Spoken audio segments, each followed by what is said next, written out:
Hello everyone, welcome back to my channel. Today we are going to learn Hindi grammar topic कारक. First let us see the definition of कारक और case. संज्ञा या सर्वनाम के जिस रूप से वाक्य के अन्य शब्दों के साथ उनका संबंध सूचित हो उसे कारक कहते हैं.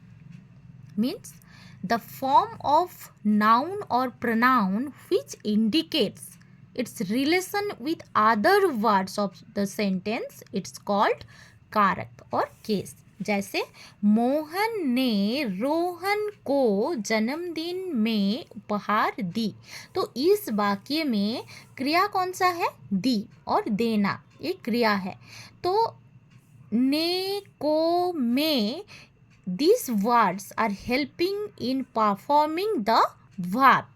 So all these words ne, ko, me, these are cases or karak. So which karak they are, that we will learn about this. First let's see here. कारक के वेद. कारक के 8 भेद होते हैं. कितने वेद होते हैं? 8 भेद होते हैं. कर्ता कारक, कर्म कारक, कारण कारक, संप्रदान कारक, अपादान कारक, संबंध, अधिकरण और संबोधन. Okay, so left hand side all कारक एंड राइट हैंड साइड विभक्ति चिन्ह, और विभक्ति चिन्ह को परसर्ग भी कहते हैं. तो कर्ता कारक के विभक्ति चिन्ह क्या है? ने. कर्म कारक के को. कारण कारक से द्वारा. संप्रदान कारक के लिए को. अपादान कारक से अलग होना. संबंध का की के रारी रे. अधिकरण में पेपर. संबोधन अरे है. तो this you have to remember. Okay, and specially this one. कर्ता ने कर्म को कारण से द्वारा. संप्रदान के लिए अपादान से अलग होना. संबंध का की के रारी रे. अधिकरण में पेपर. संबोधन अरे है. If you remember this one easily, you can solve any karak. Any karak you can write. Okay. तो next we will learn about कर्ता कारक. तो क्रिया को करने वाला और doer who is doing the action. तो क्रिया को करने वाला कर्ता कारक. तो कर्ता कारक इसका विभक्ति चिन्ह ने है. which already we have learned. कर्ता कारक विभक्ति चिन्ह ने. ओके, तो सी हियर, किसी भी वाक्य में जो विभक्ति चिन्ह हो उससे पहले वाला शब्द ही कारक होगा. दैट मीन्स सी, किसी भी वाक्य में जो विभक्ति चिन्ह हो, ने दिस इज वन विभक्ति, तो उसके पहले वाला जो शब्द है वो ही कारक होगा. ओके, तो राम क्या है? एक कारक है.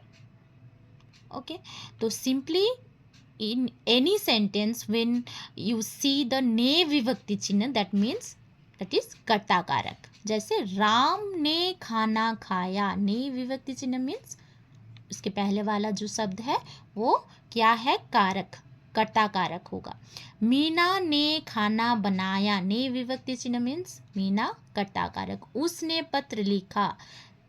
दिस इज ऑल्सो कर्ता कारक. बट कभी कभी एग्जाम में पूछे जाते हैं बिना विभक्ति चिन्ह में, मीन्स कोई विभक्ति चिन्ह भी नहीं होगा, फिर भी बताना होता है एक कौन सा कारक है. उस स्थिति में हम क्या करें?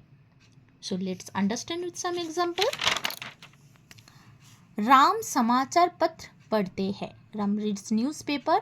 तो इस वाक्य में पढ़ना, पढ़ते हैं, ये क्या है? क्रिया है. तो इस क्रिया को करने वाला कौन है? राम है. Who is doing the action? Ram. तो इस वाक्य में कोई विभक्ति चिन्ह नहीं है, लेकिन कौन क्रिया को कर रहा है? राम कर रहा है. तो ये राम कर्ता कारक है. Okay, another example. वह रेलगाड़ी नहीं पकड़ पाया. तो पकड़ना, he could not catch the train. तो पकड़ना ये क्या है? क्रिया है. तो इस क्रिया को करने वाला कौन है? वह. तो वह शब्द कर्ता कारक है.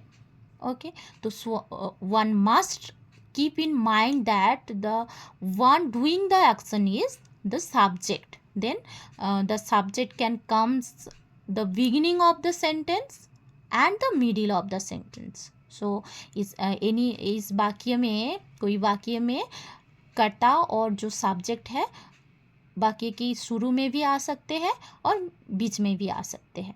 ओके, तो next video will continue with कर्म कारक. Till then, thank you.